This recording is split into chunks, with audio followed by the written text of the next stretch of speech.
Okay, good afternoon, everybody.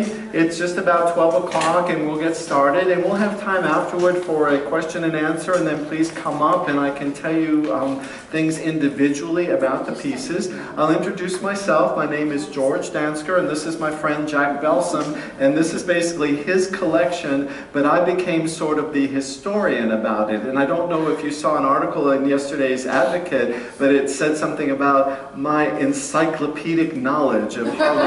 That's because I was rattling off all this stuff to the photographer and I didn't have a book. But anyway, to make you laugh, this is my Huxford book, which I wore out so badly that all the pages fell out, so I painstakingly put them through a three-hole punch machine and put them in a binder because I can't live without this book. So we will get started, and I'll be going back and forth to the various pieces because the pieces that we chose to display, they serve multiple functions as part of the lecture, so you'll see in just a moment. And we chose the title Harlequin Friends for many reasons. Some of the friends refer to related pieces of dinnerware, all made by the Homer Laughlin China Company. Friends also means friends that you went out with to collect the chinaware, friends that you met while you were collecting, and friends who gave you pieces. So there's a lot of wonderful significance to just using the word friends. So Jack has been collecting Harlequin for more than 35 years. And it's a wonderful pattern to collect because it's one of what you could call the jewels in the production history of the Homer Laughlin China Company. It was sold almost exclusively by Woolworths. Now, most books will contradict me, and most experts will say, no, it was marketed only at Woolworths. If you look at the projection, you see Sears, 32-piece Harlequin. I have another ad for a legendary local department store called Krause, which was on Canal Street. They sold it. So I'm not sure what that meant, except the designer of Harlequin, Frederick Reed, said in his notes that it was made to be sold by syndicated stores, and that's certainly Woolworths, but that could maybe also be Sears at the same time. So we have found a lot of Harlequin here in New Orleans because Harlequin was sold at Woolworths mostly, and we had a lot of Woolworths stores, probably maybe 10 or 15 if you go all over town. We also found it on trips out west. It shows up a lot in New Mexico, found it in California, found it in New York at flea markets. It was very widely distributed, so it was not 35 years ago a challenge to find and collect. Now, we never see it, and the joke is, I think that Jack bought it all, so it's at his house. If you saw the picture in the paper, you'll see that it's probably not too far a statement. So, we could say that Harlequin is one of the jewels, but the most famous dinnerware that the Homer Laughlin Company made is, of course, Fiesta. And so we'll say Fiesta here, and we'll call Harlequin the brother or sister or the first cousin, whatever you want to call it, because they share a lot of similarities. Some of the colors are exactly the same. Some of them were exclusive to one line of dinnerware and exclusive to another. And it's funny, Harlequin was always unmarked, unlike Fiesta. And I brought one piece of traditional Fiesta down at the end, and later on I'll show you the marking. And that can work in reverse, because sometimes you'll go to a shop and someone will say, rare piece of unmarked Fiesta, but it's really Harlequin, and they put too high a price on it, because on the price scale, Harlequin generally sells for less than Fiesta. But it can also work to your benefit, because you can go into a shop in unmarked dinnerware in various colors. Maybe they don't know what it is, and you can find a real bargain. So I'll show you. One of my best stories was a little shop long since closed on Frenchman Street outside the French Quarter. And the lady had a whole bunch of coffee cups. Now this is a normal size coffee cup.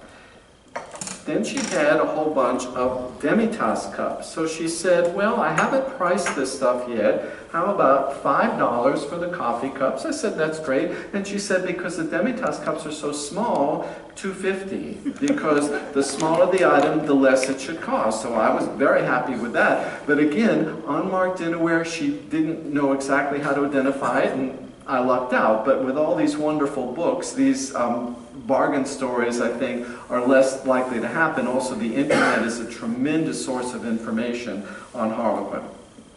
So let's talk a little bit about the design of Harlequin. If we take Fiesta ware, we would say that it was designed to be influenced by the spherical design style that was so prominent in the Art Deco era. Now think of our Depression glass, all the patterns that are ringed. We have so many patterns that end in rings or spirals. That was all a major influence. But Harlequin took the rings but added another Art Deco aspect to it, which was angular.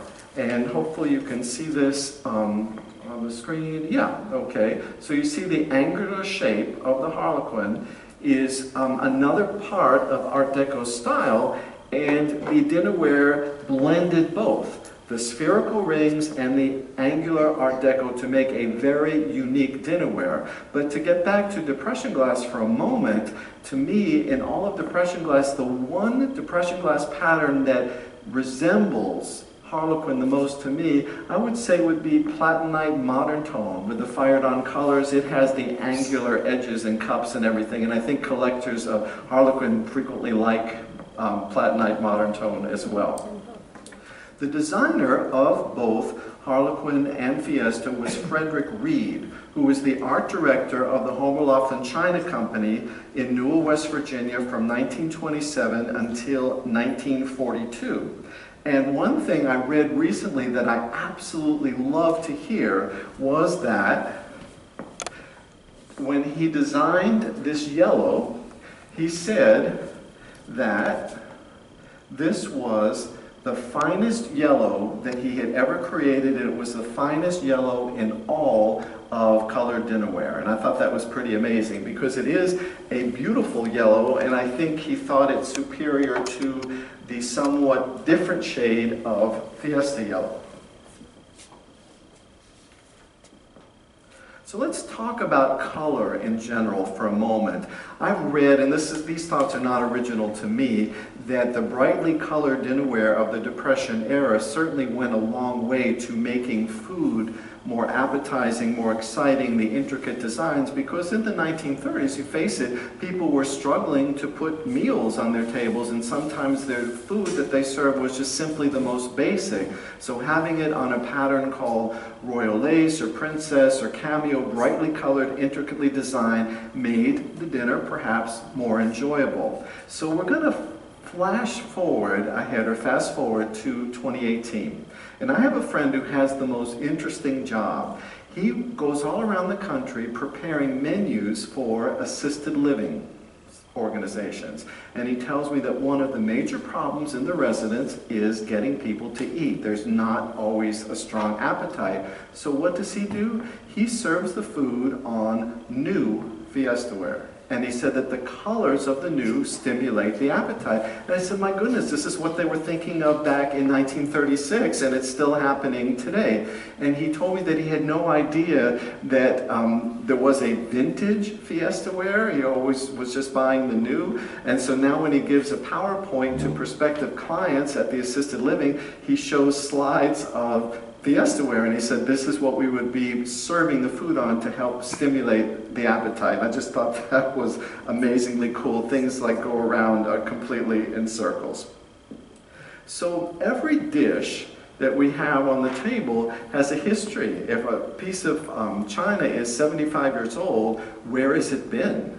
So not only does it have a history as to who bought it, who used it originally, where was it sold, or perhaps what fun we had getting it, was it a bargain? You know, there's all kinds of history to me associated with every single piece of the china, and a few of the pieces I have some stories to tell because they were that significant, and I will share them with you today. So now we'll actually talk about the colors, and again afterward you can come up and please and take a look, okay? So, yellow, of course, all right.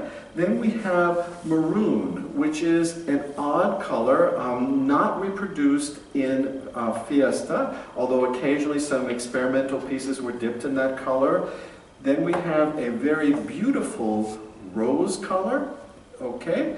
Then we have, to go with the original color assortment, we would then have spruce. And I'll hold up a Holy Grail piece in spruce and actually bring it over to the projector. This not only illustrates the spruce color, but it will also tell you one of the most incredible pieces, which was the syrup. And it has the original drip cut lid on it. Can you see the word drip cut? If not, you can come back and look at it. These pieces are incredibly rare, even more so than the Fiesta equivalent. And interestingly, one reason why you don't find them as functional syrups is that the Fiesta Ware Company sold the bottoms and they made them into boudoir lamps. So it's like little miniature dresser lamps. So that was part of it. So we have another original color, which is this very beautiful and unique shade of blue, which was not part of the Fiesta line, only Harlequin. And people fight about what to call it. For many years they called it mauve blue, but it really isn't. So now the books say we'll call it Harlequin blue to distinguish it from turquoise, to distinguish it from Fiesta's cobalt blue. Harlequin blue works for me. So we talked a little bit about the red color, which of course some people dub, if you look on eBay, they call it radioactive red because it uses a depleted uranium oxide to make the color. It disappeared for quite a number of years because first, the war effort would not permit factories to use uranium oxide for, dinnerware. And so they dropped it about 1943 in both Fiesta and Harlequin and did not reintroduce it till 1959. So that's why there's a premium on this color. Now, I say that this color is orange. I mean, it's just orange, but it's called red. And so don't ask me why, but it is. So we have the rose color, which I mentioned, and rose has an interesting tale to it because in Fiesta Ware, rose was issued in the 1950s. In Harlequin, it was an original color long before the popular 50s use of rose came out, and it was already part of the almost the original color issue of the dinnerware. But then we do have the wonderful 50s colors. So we have chartreuse, which everybody's familiar with as a 50s color. We have gray, which again, 50s color, and rose and gray go together absolutely beautifully. And we have one of the quintessential Harlequin pieces, which is the 22-ounce jug. And this is very rare in gray because with all of these pieces, they suffered pruning. In the mid-1940s, people decided that they have too many accessories in this dinner line. They're not selling. We're going to stop making these particular pieces. But sometimes when they stopped making something, it was at the same time as a new color was introduced. So a few would have been made in this color. So this piece, this beautiful pitcher, was probably dropped from production about the same time that gray was introduced as a color. So you're not going to find a lot of them. So what color do you think had the longest run at the factory? Any guesses from any of the colors you see? No, I would have thought green, but it's not. The light blue? Red? No. That light blue? The winner is yellow. Yellow came out in the original color assortment and went all the way to the bitter end. Light green, only about 10 years at the factory. And turquoise pretty much ties with yellow, but not quite. Yellow is the winner. Some of these other colors, like maroon, got dropped very early. Spruce got dropped. One of the problems, I think, is, and you see this in the new Fiesta for people who are collectors of it, one of the problems is that it's hard to maintain color consistency. And so maroon was really hard to glaze, especially in the larger pieces. You always find like blotches or thumbprints. So I guess after a while they decided it just wasn't worth it to do that. So, and then turquoise again has the long-running color longevity because turquoise never fell out of favor. It was always a popular color. And then once we finish with all of the colors that went through the 50s, there's one last color that got introduced in 1959 and was only made for 6 years, and it's one of these colors that you have to say, okay, now everybody take a deep breath and say together, medium green. And that's the holy grail of Fiesta and Harlequin. And this is an example of a medium green. It's called a 36s bowl. And just to show you my case in point about pieces being dropped from the line about the same time colors were introduced, the demi-tasse cups were cut from production sometime in the 1950s. If you look in the Huxford book, they will say was not made in medium green or very few made in medium green, but here is a medium green demi-tasse cup, which is not supposed to have been made, and that was found here in New Orleans. Never have found the saucer. Some people say that because in the 50s especially colors were mixed, that it may have been sold on a yellow saucer, which certainly would have gone together very nicely.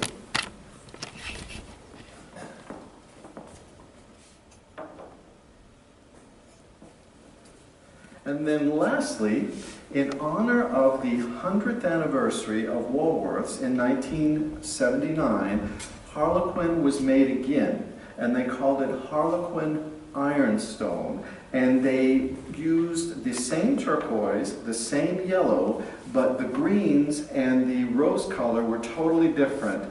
This rose they called coral. And then nobody knew what to call this color because they couldn't call it medium green, they couldn't call it light green, they couldn't call it spruce green, so they just call it reissue green to come up with something that would work. And it really is the only mistake in all of this color scheme. It does not match with anything. It sticks out. It doesn't go. Maybe if you had a whole set of it, but it just doesn't really work as a color. They just didn't exactly get it right. But I remember distinctly, and sometimes Jack and I worked at the same building at City Hall, and sometimes we would walk by Woolworth's on the way home from work, and we would see the box sets of the new Harlequin Ironstone, which was also advertised as dishwasher safe. So here is an example. This isn't Woolworth's, but it's Woolco, which is pretty much the same. And you can see the set right here. 45-piece Ironstone dinner set, $39.97.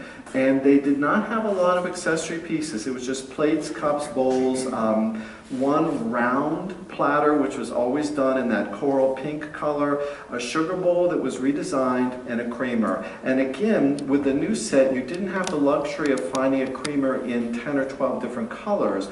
You only got the creamer in one color. They didn't cross-dip with the reissue line. And interestingly, although I maintain that Harlequin is not aware that's marked, the reissue Harlequin, the 10-inch dinner plates, had a back stamp on them which said Harlequin. So you knew that it was made by the Homer Laughlin Company as a good way of distinguishing old from new, although only the 10-inch plate had that. And another odd thing which shows how conscientious the company was, apparently you can find the round platter, which was always supposed to be in coral, you could find it sometimes in another color, and they stamped it dipped by error in the dipping department. So, but they still sold it. So like they were so conscientious about making sure that you knew you were getting something that was not the normal part of it.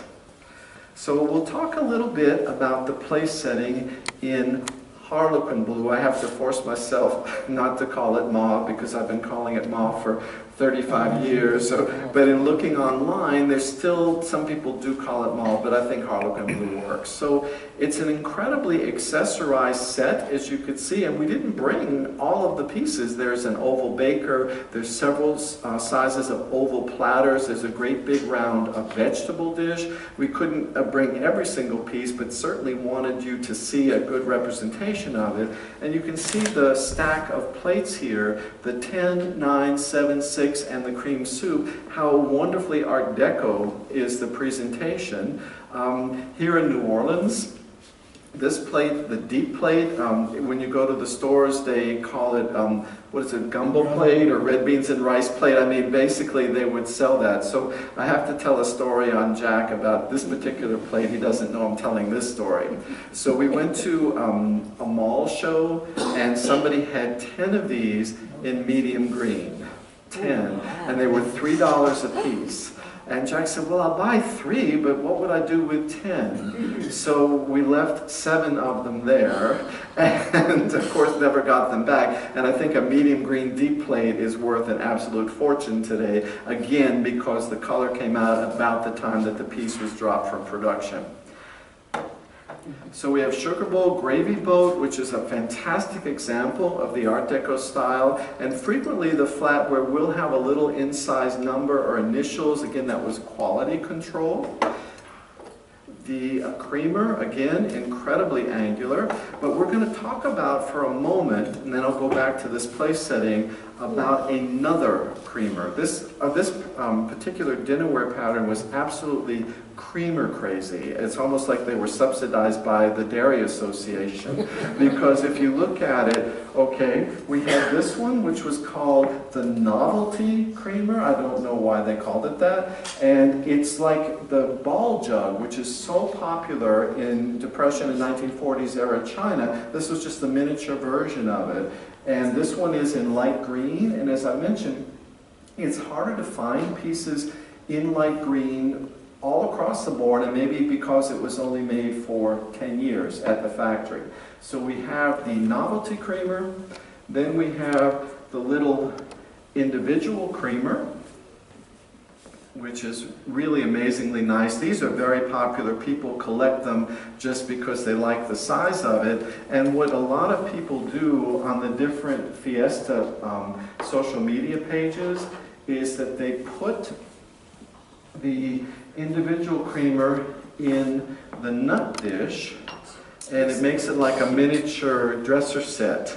And so people are constantly looking for these. And speaking of the nut dish, it was modeled after a Japanese design. It was one of the few pieces that didn't spring from Frederick Reed 100% of his own designing, but he modeled it after Marutomo ware, I think that's what it's called. Also, the turquoise basket weave ashtray was done the same way, that they modeled that. And when you find the original Japanese pieces, they frequently have floral decorations on them. But getting back to the creamer, this piece to me is almost historic. This is what they called the high lip creamer.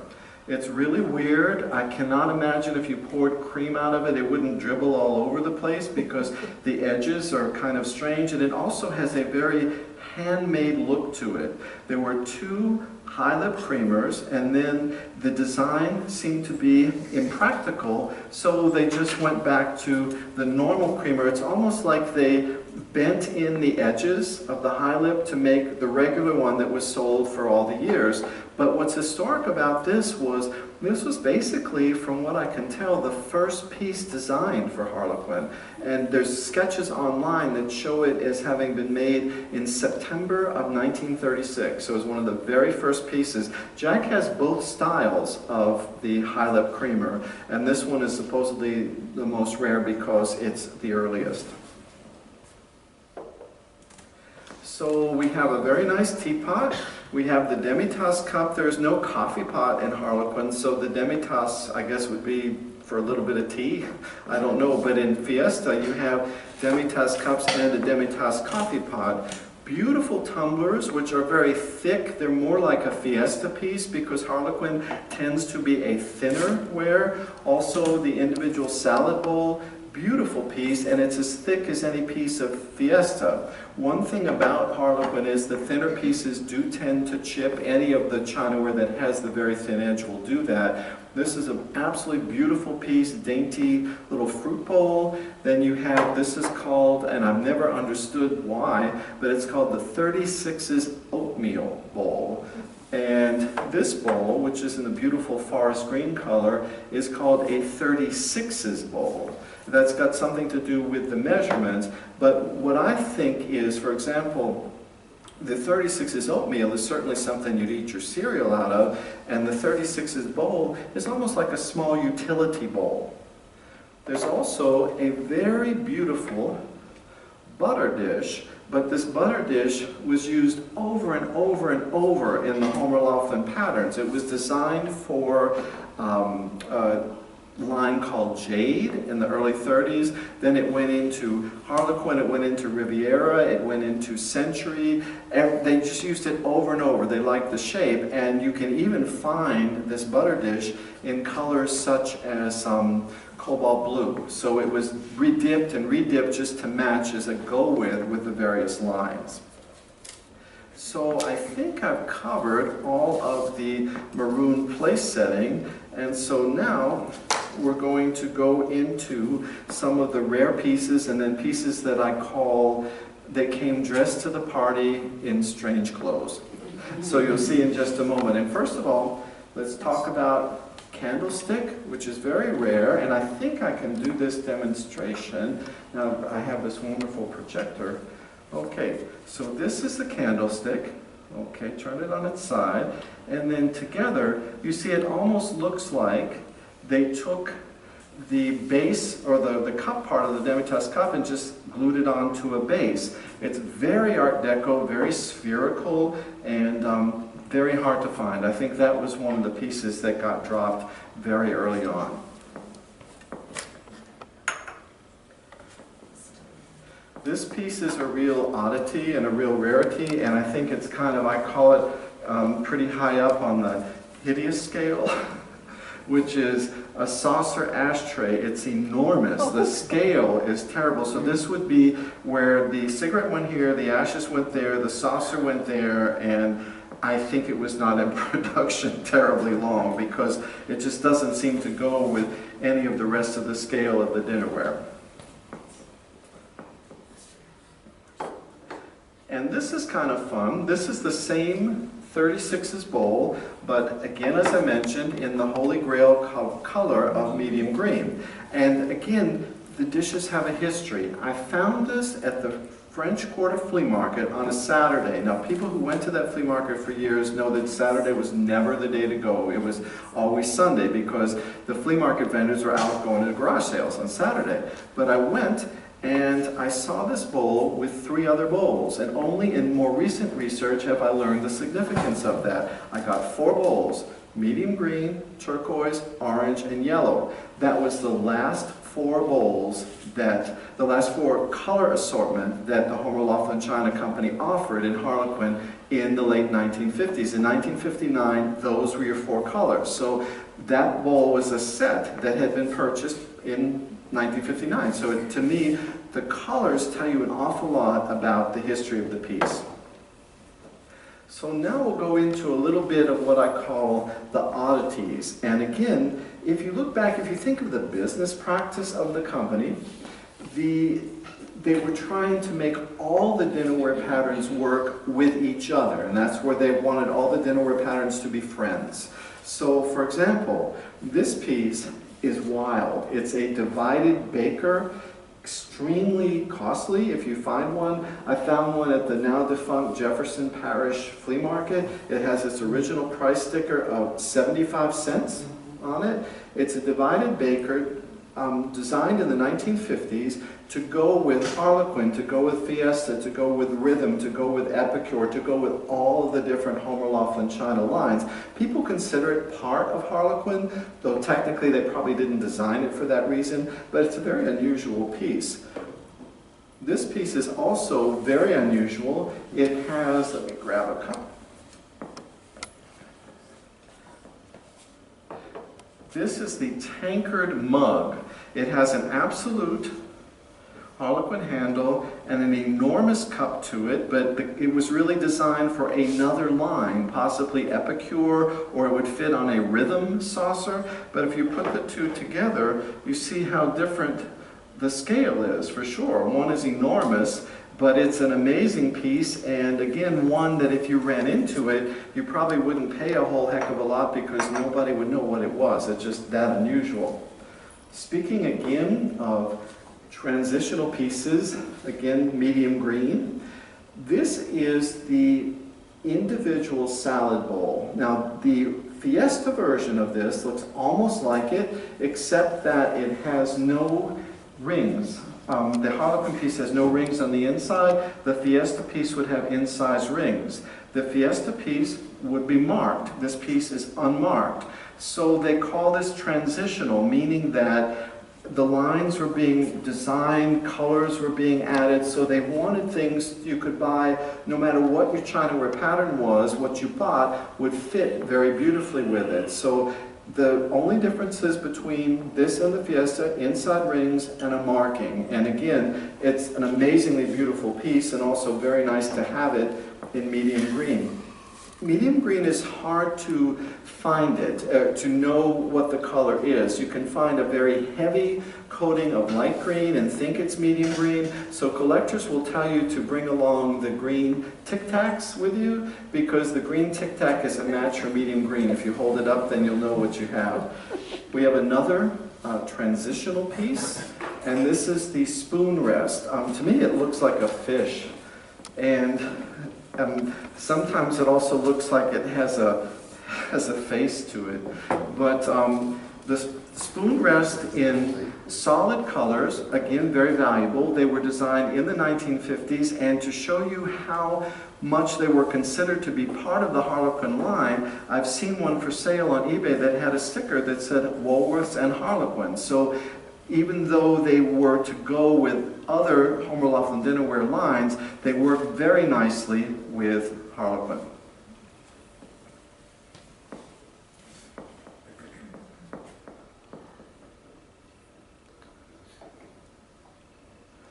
Okay, so we'll talk a little bit about the colors they say that came to the party, dressed funny, and then World's Fair collectibles, and then we'll wrap up, and please come up. Any questions, I'll be delighted to ask. Okay, this piece, I learned more about it in the past week than I knew about it for the 10 or 15 years that I've had it. If you go to the various websites, they say it's NOP, which is not put into production. It's the weirdest blue. It's a beautiful blue, but it matches nothing. It's a powder blue, maybe it's Homer Laughlin sky tone blue, but whatever the color is, it's totally unusual, totally nice, and we have two of them, or had two, yeah. And just found together at a shop. How they got there, you have to think that if something was put in a strange color, how did it leave the factory? You know, who bought it, who wanted it, who would bring like 3 cups of a funny color to Woolworths and then people would buy them? I mean, to me, these pieces all have an incredible history. So, one other one, okay.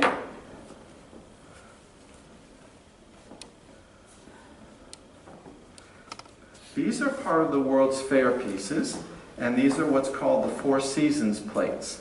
And you can see the marking. It's hard to see it, but it says 1940 on it. Some of them are marked 1939, some of them 1940.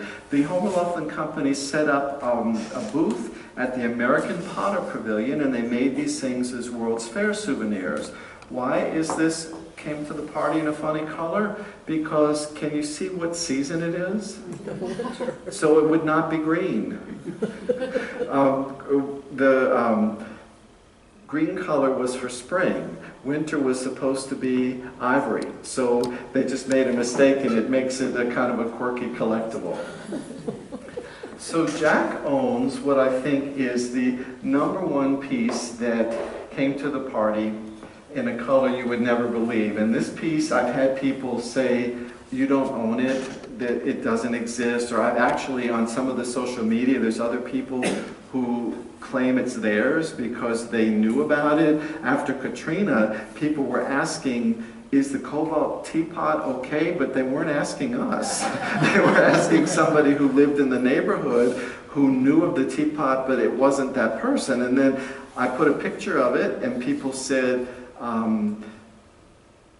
well, you don't have it, so-and-so has it. So it's been a lot of funny circumstances with this. But years ago, we were helping a friend close a collection, and we got, as a reward, as a kind of a gift for doing all of this, they gave us a cobalt blue Harlequin teapot. It's this teapot, but dipped in absolute cobalt blue. And again, how did that leave the factory? Where it had been? The guy said he bought it at a thrift store in Thibodeau. I mean, it's amazing. So it doesn't leave the house, the cobalt blue teapot, but hopefully you can see it on my phone. Yeah, that came out okay. So that's what it looks like. It's true cobalt blue, and you could not estimate the value of it. That would be one that you would send to a huge auction house somewhere if you wanted to sell it. But it's amazing to have it, and I love to share pictures of it at the very least.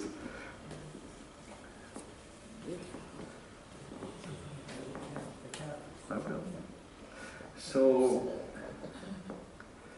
in 1980s, the Homer Laughlin Company came out with what we used to call speckled Harlequin ware. It was called table fare, and the plates and this bowl were used from Harlequin molds. The rest of it was totally redesigned.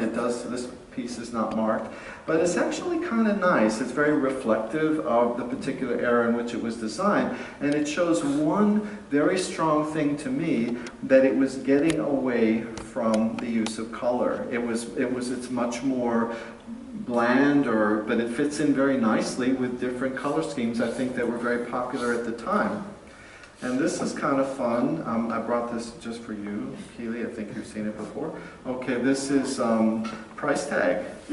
So if the people had this piece for all those years, they never washed it. But it's 50 cents at the Woolworths. In all the years we've been researching it, I have never found a picture of what Harlequin looked like on sale at Woolworths. I'd love to see, like, was it just on counters with creamer after creamer after creamer? I've seen box sets, but I've never seen a picture of how it was sold open stock. And just to show you that they were always so inventive, a couple more pieces. After the dinnerware, because 1940s figurines were so popular, they actually took the Harlequin colors and dipped them into look like a fish. They had a lamb, they had this cat, they had a penguin, they had a duck, and those are incredibly collectible. People love them, and again, you can find an absolute bargain because people don't know what it is. I remember I was in Florida, and this was way before the days of cell phones, and I walked into a shop and I saw this cat, and it was 50 cents. It just said 50. I was ready to pay $50 because I knew that's what it was worth. So I said, how much? She says 50 cents. I gave her the money, and the lady behind me in line said, isn't that a, I said, it's a cat, and I bought it, and I ran out of the store that quickly because I didn't want to, be caught, for what it was. But they've also been very nicely reproduced by China Specialties in the newer Fiesta colors, and they're really quite nice. These are very popular little Fiesta vases. That's American Potter, World's Fair, 1940. These are a lot of fun. And I had wanted to mention also about the egg cups, because this is something I just learned from advertisements just recently. You could use the egg cup like that, or you could use it like that. And then they have the little individual one, which some people think were almost hand-turned because they're so unique, they're so delicate. I don't know if they would have survived much of a factory or machine-making process. So I will tell a story on myself how this mild-mannered collector of dishes became an absolute monster. We were in Albuquerque, New Mexico. I went into a shop, and they had 6 of these little egg cups on a table. And I said to the lady, how much are they? And she said, well, somebody came in a week or so ago, and they said that they wanted to buy them, and I don't really know. And I said, well, they're not marked sold. And she said, well, I know, but this lady was interested in them a couple weeks ago. And I said, there's a law I made it up. I said, there's a law that says if you have something in a shop and it's not marked sold, you have to sell it to me. And I kind of convinced them. So they said, well, we have to call the lady whose booth it is. And so I'm like tapping my feet. So they call her, and of course the phone is busy. And again, this was pre-cell phone. I could hear the busy signal. You remember busy signal? So I could hear all that. And then finally they got through to her and they said, oh no, there wasn't anybody who wanted them. He can have them, they're $5 a piece. I scooped them up. And so Jack's out in the car, he says, what were you doing? What kept you? And I said, I wasn't leaving that shop until those egg cups were in my possession. So I became a crazy person for egg cups. What can I say? And speaking of World's Fair items, they love to capitalize on the World's Fair, and they were very clever about it because this little individual creamer, just in typical mauve, I hope you can see it. If not, come up and take a look. Do you see how it says World's Fair? They didn't say which one, they didn't say the year, so they could sell it as a souvenir anywhere, and that made it something they could market a lot. You will see these little things many times that will have a sticker that says like souvenir of Biloxi, Mississippi, or something else like that. And we spoke of Reed's love of Harlequin yellow, saying it was his most favorite of all the yellows and the best. This pitcher, actually it's a Fiesta pitcher, and it's my good example of Fiesta marking. So you can see the marking. This pitcher was actually cross-dipped, so it is not in Fiesta yellow, but it is in Harlequin. And side by side, you can see the difference in the two colors. So this is Fiesta, and that is Harlequin. So he was just so pleased with this bright, beautiful yellow color, which kept it at the factory, for the entire production run. We have run into a few oddball colors that we no longer own, unfortunately, because I think we gave them to people who loved them. We found a few pieces of ivory or white Harlequin, and again the powder blue cup, the cobalt blue teapot. Who knows what else is out there, because somebody could have had fun on their lunch hour, or just decided they had a vat of color left over and they had some blank pieces. They were just going to go ahead and dip them and see what happened. So that basically is everything I wanted to say about the dinnerware. So I know I have to have a few moments for question and answer. I'll be happy to answer any questions that I possibly can, and it's been an awful lot of fun to share the collection and a little bit of the history with you, and I'll leave you with one last anecdote. For years, Jack and I both sang at the St. Louis Cathedral, and the rehearsal time was strict. You had to be there at 8:45 or you caught holy heck from the choir director if you were sneaking in. Guess who snuck in late every single Sunday? Was me. Jack would go to rehearsal and I would go to the flea market. And then sometimes I would wait for people like to finish unpacking, because I thought they'd be unpacked. But I can't tell you how many Sundays I would show up with great big bags of dinnerware, and Jack says, hide it in the back, because the choir director said, where have you been? What are you doing? What are you carrying all this stuff into the choir room? So I found little hiding places to sneak in the dinnerware, and those were the days that every Sunday there was always something wonderful to be had. So thank you again. It's been a pleasure to present. And again, I think we're doing very excellently on time. So any questions, and please come up and get a real close look. Yes? You didn't pick up the two plates, the ivory and the turquoise. Oh, the potter's plates? Okay, I can do that. Those are part of the World's Fair collection. These are Fiesta. At one of our shows, I passed up something that I kicked myself after. Was one of these in the original box with the signatures of the designer. I wish I had bought those. But this is 1939, joint exhibit of the American potter. I think it was the Capitol and Labor Pavilion. So this is 1939, and they're very unusual. It's just a potter at his wheel. And if you find these in like cobalt or orange or any of the standard Fiesta colors, they are worth a fortune. And this one is also 1939 also. So they were made in 1939 and 1940. Sometimes you can find them in the box sets, but they're really beautiful. And if you're a potter or you just like pottery, they're a good go with because they're Art Deco from a World's Fair, they're Fiesta colors, and they show a potter at work. Very good. Oh, any other questions? Yes? What year did you say the cream colored one was? At the very end, Yes. the table fair, like 1980, 1981, somewhere around there.